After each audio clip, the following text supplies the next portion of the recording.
Have you ever wondered how to trap a monkey? Well, the answer is you don't have to. They'll do it themselves.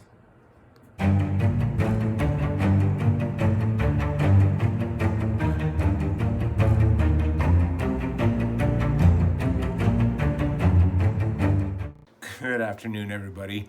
I know that was a bit of an odd way to start a video, and some of you, if not all of you, are wondering, what is he talking about? Well, let me explain. See, years ago, people figured out that if they wanted to trap a monkey, there was a certain trap that they could make that seemed to work almost every time. The trap consisted of a hollowed out coconut that was chained to a stake.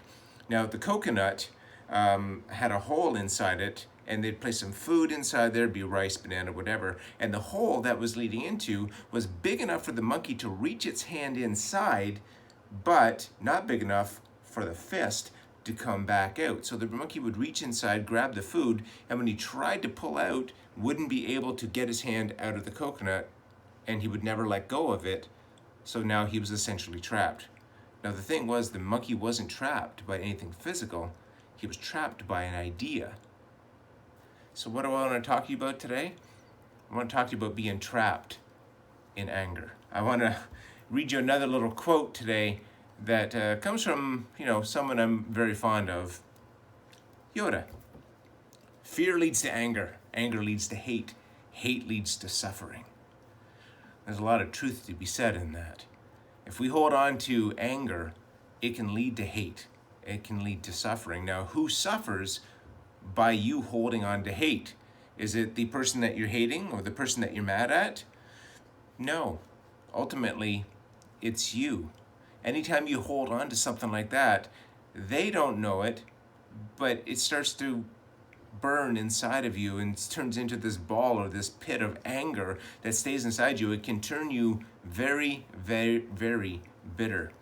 I had a pastor once told me before that said holding on to bitterness or hate towards somebody and them not knowing it is like you drinking poison and hoping it's going to affect them. It just doesn't work that way. I want to read you a quote out of the Bible from the book of Ephesians. It's Ephesians 4:26-27. And it says, "Be angry, but do not sin. Do not let the sun go down on your anger, and give no opportunity to the devil." Well, that's a lot to take in. I want to tell you a story. I heard this quote a little while ago, and I absolutely loved this quote. It's not the mountain in front of you that'll wear you out. It's the grain of sand in your shoe. Now, here's my story. In grade 5, I had this teacher who, well, for his many shortcomings, was an adequate teacher, but not liked very much. But the one thing that he did really, really well was look after himself. He was in exceptional shape. He loved to work out, he loved to run, and he often told us that when he finished school day, he would go home and go for a run. And I now understand that that would be probably to clear his mind and try to formulate everything that happened during the day and just, give him a reset and give him a breather. Well, he told us the one day he went for a run, and he always did 5 miles, which is quite a big distance. And he said the one day he went to go for a run, he got his stuff on, put his shoes on, and he started going out the door and got out onto the road, and he started running and getting into his zone. And after about a mile into his run, he noticed in his right shoe, there was a tiny little pebble. Now, have you ever had that? You're walking along and you have a pebble stuck in your shoe and you do that kick thing trying to move it around so it's not currently under your shoe. Well, he said that's what he was doing, or under your foot. That's what he was doing. He would run, he'd give a little bit of a kick and try to get it to move, but he just couldn't get it to move. So he decided, I'm just going to press on. Now, for all the time it would have taken to stop, take off the shoe and get rid of the pebble, might have taken 30, maybe 45 seconds. If any of you have ever gone running, you'll know that once you're out into that zone and you're moving, you don't want to stop because it's hard to get back built up to that point, especially when you're a mile in, you're already going. So he decided, not going to do it, just going to keep moving on. And so he did. He kept going and going, and by the time he got to the second mile, well, that little irritation of the pebble under his foot was actually becoming a little more of a pain than an irritation. But he got to the 2.5 mile mark and turned around to go back home, and that pain started getting bigger. Well, by mile 3, it was really, really starting to hurt, and a limp was starting to form in his running. Well, let's fast forward to mile 5. He's no longer running as he got home. He was now limping, and limping pretty badly. He got inside and he took off his shoe and he threw it aside and he went to go get that pebble out of it. Couldn't find it. It's like, what the heck? Whatever. Got up to go take a walk. Holy shnikes, the pain shot straight through his foot, right up into into his brain, screamed.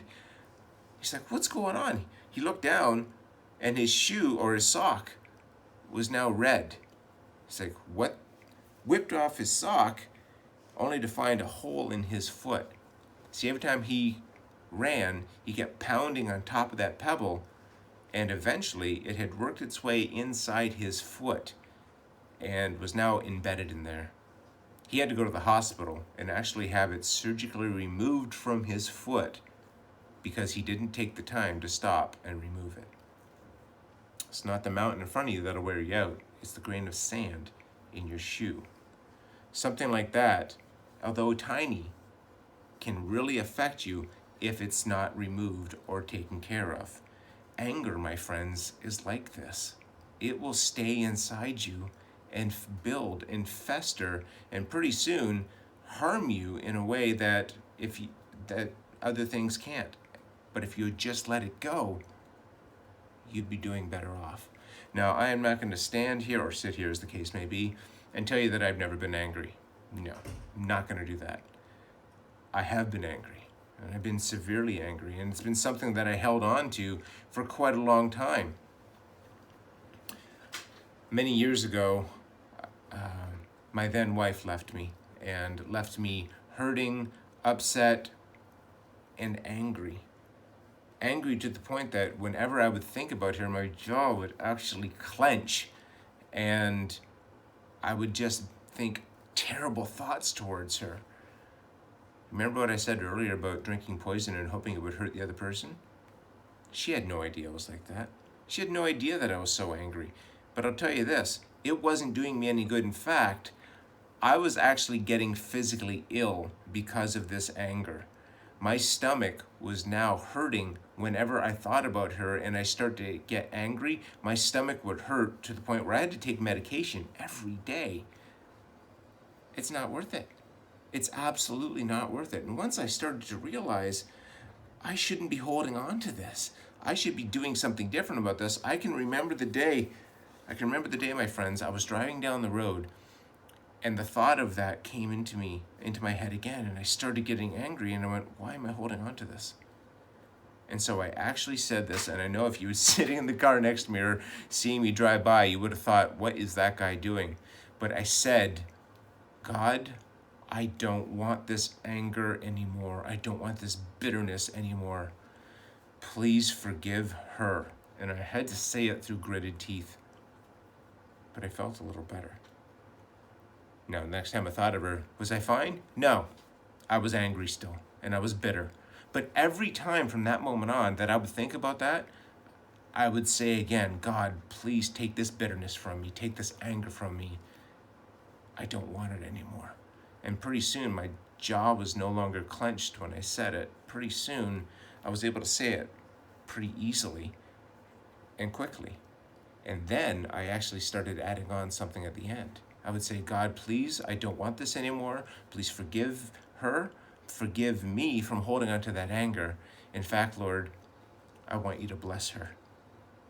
I went from wanting all the most evil things in the world to happen to her to now asking God to bless her. Was that me? No, I played my part in asking for forgiveness, but it was all God working inside of me. I'm going to read that scripture to you again. Ephesians 4:26-27. Be angry, but do not sin. Do not let the sun go down in your anger, and give no opportunity to the devil. That's all I was doing, was just giving opportunity, and it was robbing me of joy. It was robbing me of a lot of things that I didn't need to be holding on to. Don't be a monkey holding on to something. Don't be a monkey holding on to your anger. monkey holding on to the thing inside the coconut ultimately would kill it because that's what the hunters were wanting. Holding on to anger will not do you any good. In fact, it'll only do you harm. That's what I wanted to bring to you guys today, because you know what? I know a lot of us do have a tendency to hold on to anger because it's one of those things that we feel good that we're holding on to this, that, oh, I'm so mad at them, and it just makes you feel good that you can hold on to that against somebody and just wish them anger or wish them the worst thing or wish them pain or whatever. You know what? You might feel that way at the beginning, but the longer you hold on to it, the worse it's going to get. Don't do that. That's what I wanted to bring to you guys today. Hopefully you liked this video. If you do, please like down below. If you haven't subscribed, please do that so you can know when we get a new video out there, and maybe click that little bell too so you'll know when we upload a new video.